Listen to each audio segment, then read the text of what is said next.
dellu remercier waat population Ziguinchor ci seen confiance ndax tabb nañ ma depuis 1 an daanaka ma nekk ci boppu mairie bi ñi ngi sant yàlla ñi ngi def liggéey boo xam ne bu am solo la gëw ma ni population Ziguinchor dina am suñ ci génnee politique par parloo kujje population Ziguinchor ñoom ñëpp teg nañ bët ci li ñuy liggéey ñu leen ci gërëm bu baax di ci féliciter tam équipe municipale bi waaye di leen gërëm it ci compréhension bi ñu am ci man ak patience ndax bi may jël mairie bi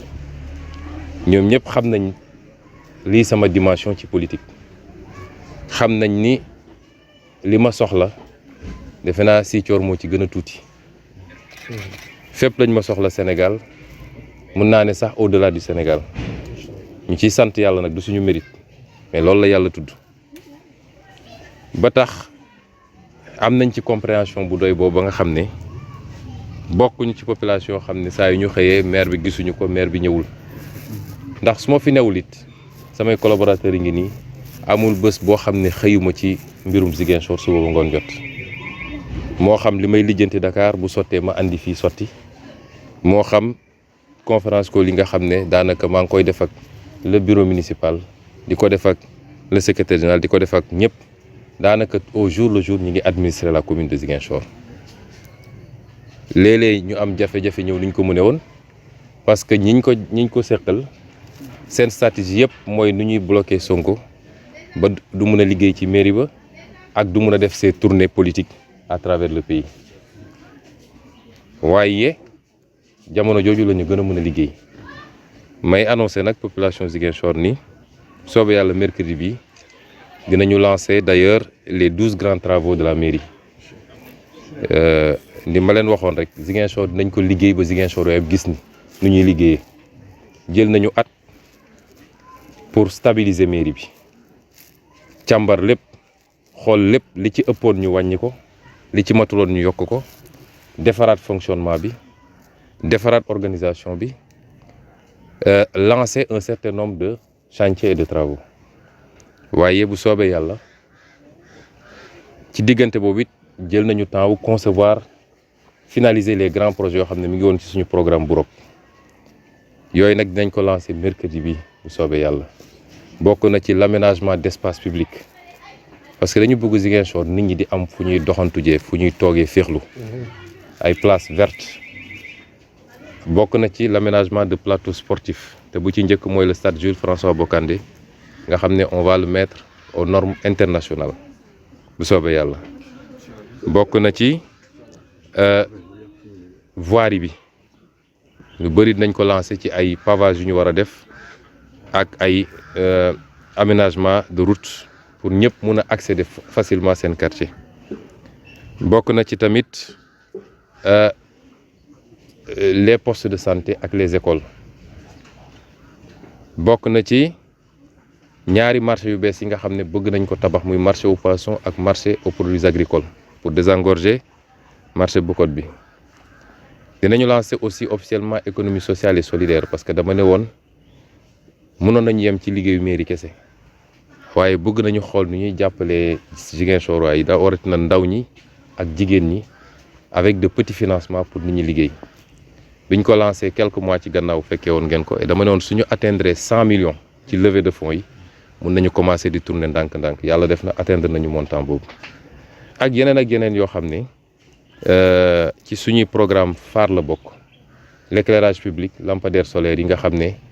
surtout quartier yi nga xam ne ñoo gën a manqué éclairage yooyu les 12 grands travaux de la mairie soobee yàlla mercredi dañu invité tous les Ziguinchorois def lancement officiel bi poser les premières pierres pour yenn chantier yi nga xam ne dafay démarrer ñuy woo Ziguinchor yëpp ñu jàpp ci parce que dëkk bi ñoo ko moom kenn du ko defar ku dul ñun dëkk boo gis mu baax ci àdduna waa dëkk ba ñoo ñëwee sonn ci dëkk bi mais kenn ku ne su toogee fi mu toog ne sama yoon newu ci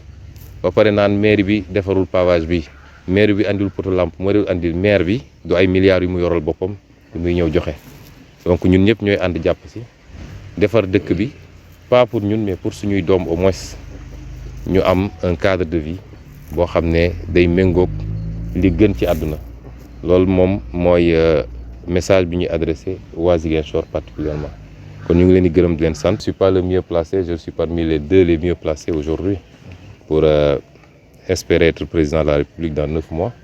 Et ils savent que c'est une demande nationale. Ziguinchor a besoin de moi, Saint-Louis a besoin de moi, Matam a besoin de moi, Mbacké a besoin de moi, Kaolack a besoin de moi. Je suis obligé souvent de répondre à tous ces Sénégalais. Et les Ziguinchorois l'ont compris, ils m'accompagnent, je les remercie. C'est dû également à la qualité de l'équipe municipale, à commencer par mes conseillers, le bureau, l'équipe technique administrative du moins. Ils sont en train de faire un excellent travail. Je peux rassurer tout le monde que tous les jours également, je suis de très près ce qui se passe. Je suis tous les jours en contact avec les gens individuellement ou dans des réunions groupées par Zoom et nous prenons les décisions qu'il faut pour la ville. Et je terminerai par annoncer à ces Ziguinchorois d'ailleurs que dans quelques jours, le mercredi, Inch'Allah, nous allons lancer les 12 grands chantiers de la mairie. Et c'est des chantiers infrastructurels, mais également des chantiers allant dans le sens du financement. Mais nous avons opté pour des infrastructures structurantes. Faire des choses qui soient utiles pour tout le monde, qui soient utiles pour les populations, pour les professionnels, mais également pour la mairie. Et c'est pourquoi, parmi lesquels je vais vous citer quelques-uns de ces grands chantiers, aujourd'hui nous avons un problème d'infrastructure sportive. Je crois que le stade Aline Sitoé devrait être incessamment d'ailleurs fermé, et même le Casa Sport devra en ce moment recevoir à Dakar. Alors, nous avons opté pour refaire totalement le stade Jules François Bocandé et le mettre aux normes qu'il faut, avec une pelouse synthétique, une piste d'athlétisme, refaire les tribunes, l'éclairage, mais le terrain de basket également et les terrains de handball et de volleyball. Nous avons aussi décidé de construire 2 nouveaux marchés, mais de réhabiliter aussi les autres marchés, notamment le marché Baneto et le marché Mariama Diédhiou, marché HLM. Nous avons décidé de lancer un certain nombre de travaux de pavage et de réfection des routes existantes. Nous avons décidé également de construire 2 nouveaux marchés. Un marché aux poissons à Boudodi et un autre marché aux fruits et légumes qui sera sur le boulevard 54. Et nous avons aussi le projet d'aménagement d'espaces verts. Parce une ville doit respirer. Aujourd'hui, c'est le même problème pour Dakar. D'ailleurs, si vous voulez sortir avec votre famille ou seul pour aller vous promener, aller prendre de l'air quelque part, vous avez du mal à trouver un endroit à Ziguinchor. Et nous voulons pouvoir offrir des cadres comme ça. Nous avons ciblé pas mal d'espaces. Nous allons commencer avec 4 ou 5 espaces dans un premier temps et graduellement en faire d'autres pour que chaque quartier à Ziguinchor puisse disposer d'un espace comme ça, plus des plateaux sportifs au niveau des quartiers.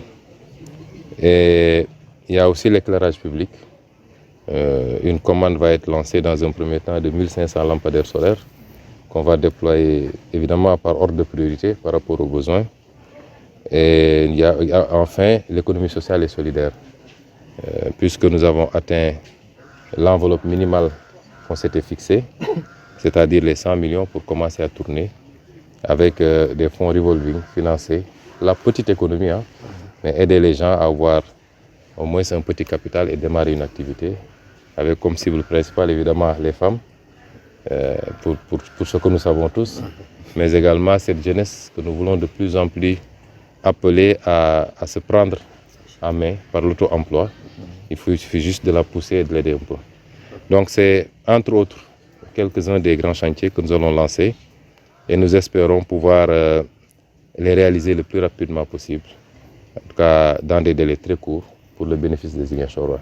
Donc nous souhaitons à tous une très bonne fête et nous prions pour que le Seigneur nous accorde encore la possibilité de la fêter des décennies encore, Inch'Allah. Merci beaucoup.